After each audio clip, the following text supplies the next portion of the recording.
Hi, I'm John Koyman. I'm a member of the Minnesota Dahlia Society, and I grow lots of dahlias for fun and for show. I wanted to go through today and give you some tips on planting and fertilizing dahlias for beginners to very sophisticated people who really want to get into this in a big way. So we'll just start with the easiest way to do this. The easiest way and simplest way to plant dahlias is to just take your tubers and plant them out into the garden. Most instructions will tell you to plant tubers 4 to 6 inches deep, but if you're planting directly out into the soil, you don't necessarily have to go that deep, and if you go that deep, it takes a long time for the plant to get its head out of the ground and get going. Now, you must understand that when you plant that way, your dahlias are going to flower late. You're going to be lucky in Minnesota here. You'll be getting blooms toward the end of August and into September, and that's about it. As far as fertilizing, usually once a dahlia gets up and is growing, you're going to want to fertilize with some just simple 10-10-10 fertilizer. You don't have to get any more sophisticated than that. And then you should fertilize again just before they're going to start blooming. You do not want to fertilize dahlias late because that will weaken the tubers. So once they get into flowering, you should be pretty good. Now, if you want to get a little more sophisticated and get blooms earlier, so if you're growing blooms just for fun or even for show, if you start your plants indoors earlier, you can get them blooming all the way through July, August, and September. Now, to do that, you could just go get some potting mix of, Miracle-Gro. I used it for years. It's got fertilizer in it that'll help the plant get going and growing. You can start it indoors once it gets warm enough outside so that the soil temperature is about 55 to 60 degrees, and that's very important. You need to let that soil warm up. You really don't want to plant dahlias in Minnesota no earlier than the 15th of May, but all the way from the 15th to the end of May is fine, or even into the first part of June. Of course, the sooner you can get them in, the sooner they're going to bloom, but you do not want them to get cold. You do not want them to get overly wet. You want to keep the soil moist when you start it, but you don't want it soggy because you will rot out the tubers. Same thing goes when you get them into the garden. It's nice if you can hill them up a little bit so that if you have a real rainy spring, the water kind of, runs away quickly. If you're doing the potting soil, just get some Miracle-Gro. Get your tuber growing. It's got the fertilizer in it. Once the tuber or the plant gets so tall, maybe a couple feet, you're going to want to fertilize again. Simple fertilizers like 10-10-10 are fine. Don't overdo it on the nitrogen. You don't need a ton of nitrogen for dahlias. And then do it again just before they're going to bloom, and then cut it off. Don't be feeding fertilizer after, I would say, August sometime. 1st to the 15th would kind of be the cutoff date. Now, I get a little more sophisticated with what I'm doing, because when you're just using 10-10-10 fertilizers or simple fertilizers like that without a soil test, it's a shot in the dark whether you're doing the right thing and getting all the things your plant needs. So a soil test will tell you how much nitrogen, how much phosphorus and potash you need, but they will also tell you if you're missing micro minerals like manganese, zinc, copper, iron. And those are all important ingredients for a plant to grow well. If you get too much of any of those things, it can be bad for the plant too and keep it from taking up nutrients. So I soil test all my gardens and make sure that I fine-tune my fertilizer for that and that I'm giving them the right things. I also mix up my own potting mix, and I make sure that in my potting mix,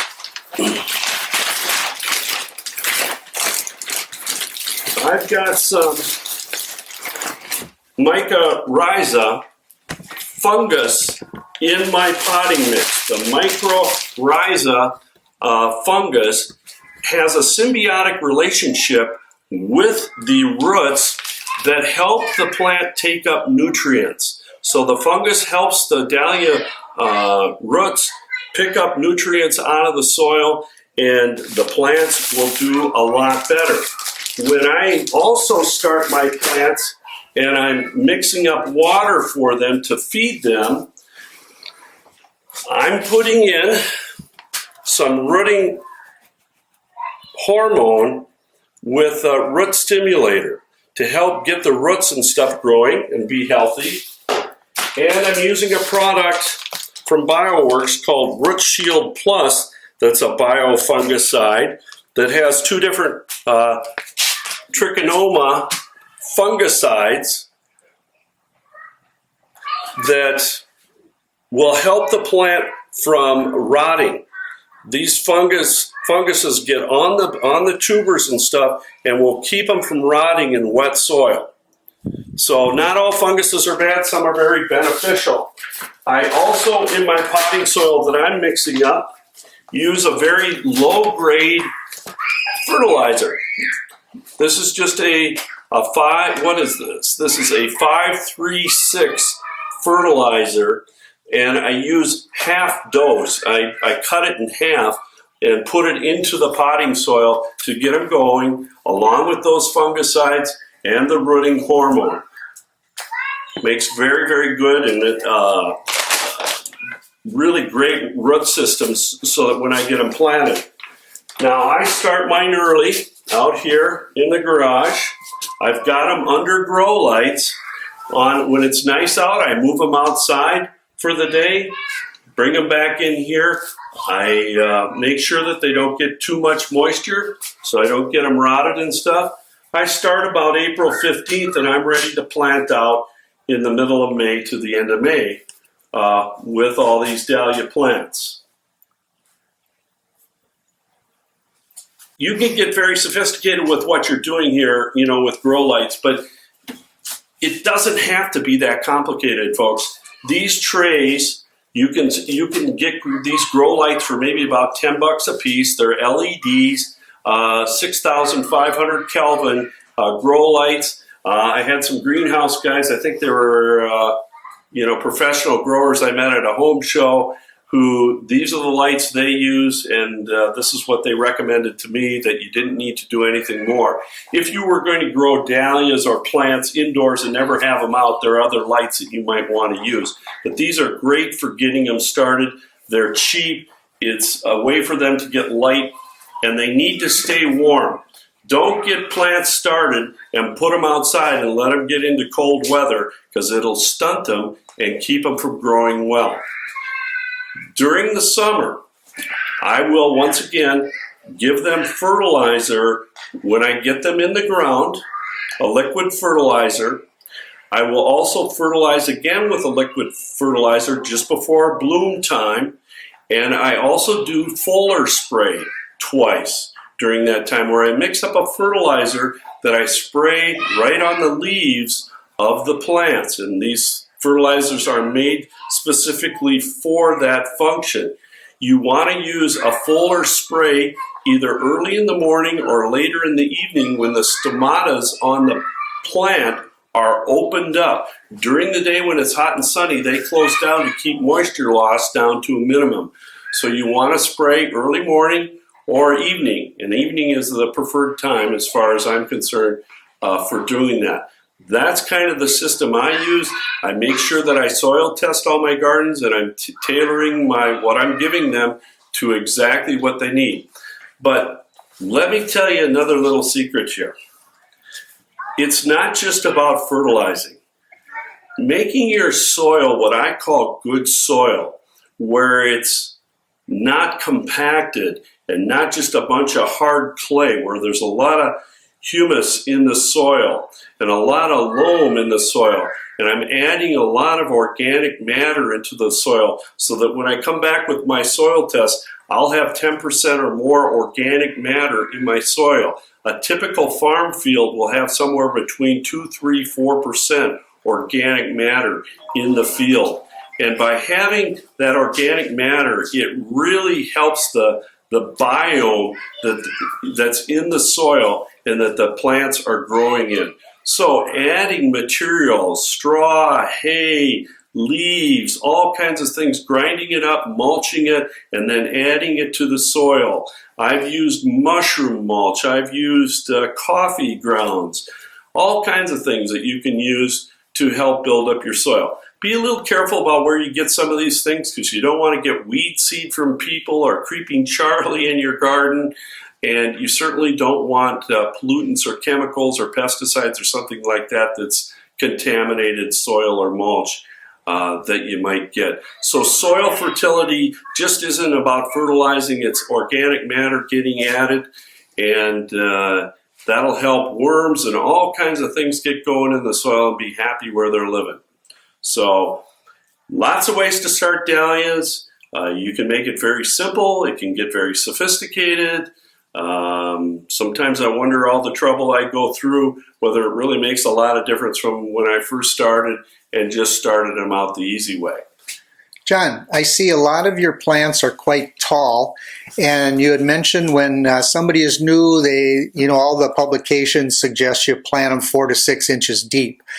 How deep do you plant your tubers that you have that are started here now from ground level? How far down do you plant them? I almost never go 6 inches. I'm usually at about 4. Okay. Is where I'm at in most of my gardens. Now, I do mulch my gardens. So I've got a layer of mulch around these plants too to help keep the surface around the plant moist so that I don't have to water as much. It suppresses all the weeds so that I'm not weeding all the time. I do almost no weeding at all. And it breaks down, and the worms and the stuff in the soil just love that. Now, the one thing you have to worry about is slugs, because slugs like that constant moisture and live down in that mulch. But they're pretty easy to take care of. I got a few tricks for them with iron sulfate that I can put down, usually just once a year, and that gets rid of all the slug issues. When you put your tubers in the ground, do you put that mulch on right away, and what do you use for that? The main thing I've been using, just because it's most accessible to me, is leaves. I used to go around my neighborhoods and get everybody's bags of leaves in the fall. But I only want the leaves that have gone through a lawnmower and ground up. I don't want whole leaves, because they'll just mat down and make a big mess and get all moldy. I like the leaves so that they're all chopped up. And then I'll put it on the garden 6 inches or more thick. And it's odd, by fall time, there'll be almost none of that mulch left. The worms will have eaten just about every bit of that mulch. Now, back in the day when I was out on farm places all the time with my bee business, I used to get lots of hay and straw and alfalfa and stuff that was usually spoiled stuff that the farmers didn't want anymore, and we're just going to throw out or burn. And I'd bring that home and use that as mulch. So whatever you can get your hands on, just watch out. Don't bring a lot of weeds into the garden if you can help it, and watch out for the slugs. When you put them in the ground, do you break off some of the bottom leaves and put it in a little bit deeper, so actually the stem that's out of the soil now is going to be under soil? No, I usually plant them at the same level that they are in here when I put them in the ground. Okay. As the plant grows, though, and gets so tall, you're going to want to top off that top bud right up at the top. You're going to want to snip that off so that the laterals will start growing out. And depending on the size of the bloom, really tells you how many laterals you should leave to grow. Because if they're really a big AA, 12-inch diameter bloom, you're going to want only maybe about 4 laterals growing. Now, once again, this is more for show than anything else. Because if you just want it to go and bush out, you can do that, but you're going to have flowers that are a lot smaller, and the plant gets kind of ungainly and messy, and you're going to want to trim and prune. But that's another video that we ought to do, where we talk about how to manicure this plant as it grows. But these trays you can get these from Dahlia Dell. And he's online, and he can sell you these, and then they fit into these holding trays that perfectly hold 10 of these. And he's got those too. These work really great. You don't have to do that, but it makes it so much easier for working with. So the lights are easy to do. You know, there's a lot of different ways to rig this stuff up and do it. These LEDs don't take that much wattage, and so they're not expensive. They're about, I don't know, $5-10 a piece for a 4-foot run. You could grow 1, 2, 3, 4, probably 50 dahlias under one of those lights. Okay, we're gonna pot up a few plants here. I saved some extra tubers so that we could do this. This is the potting soil that I've put together using composted soil, and then I've added my potting mix with the mycorrhiza fungicide in it that helps with the plant. So we're going to take our little containers for putting our, and I'm just going to get it filled up part way. Then I'm going to grab a tuber, and you can see that it's got a nice shoot that's already started on here. We're going to put that in here, and always put them in, you know, don't tip them upside down or anything like that. Just lay them in flat, and then we're going to cover it. And this potting soil is moist enough now that I don't need to add any water or anything to it. I'll just let this sit until that shoot comes out of the ground and the soil dries up a little bit, and then it'll get its first watering that'll have the hormone mix, the rooting compound and stuff in it, and those other 2 fungicides that keep them from rotting. Now, I got this potted up, but boy, you sure don't want to forget what that is. So we're going to want to mark it right away. I got a little marker that I get at one of the garden stores, and that is AC Moonwalk. So we're going to get that written down on here and get it in there. Now, the name of that tuber is also on that mama tuber that I put in there, but this is so that I can keep track of it without having to dig in, and you're not going to do that because you don't want to disturb it. So we'll do another one here. Get it about half full. And we've got another tuber here. This one also has a nice little shoot on it that's already started. If you don't have a shoot on it, you do want to look and make sure that you've got a viable eye that's at least starting. So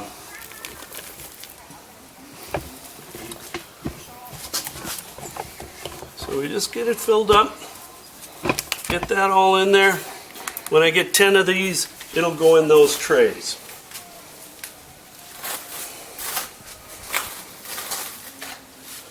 So I just wanted to show you that, you know, how to start a few tubers and get them going.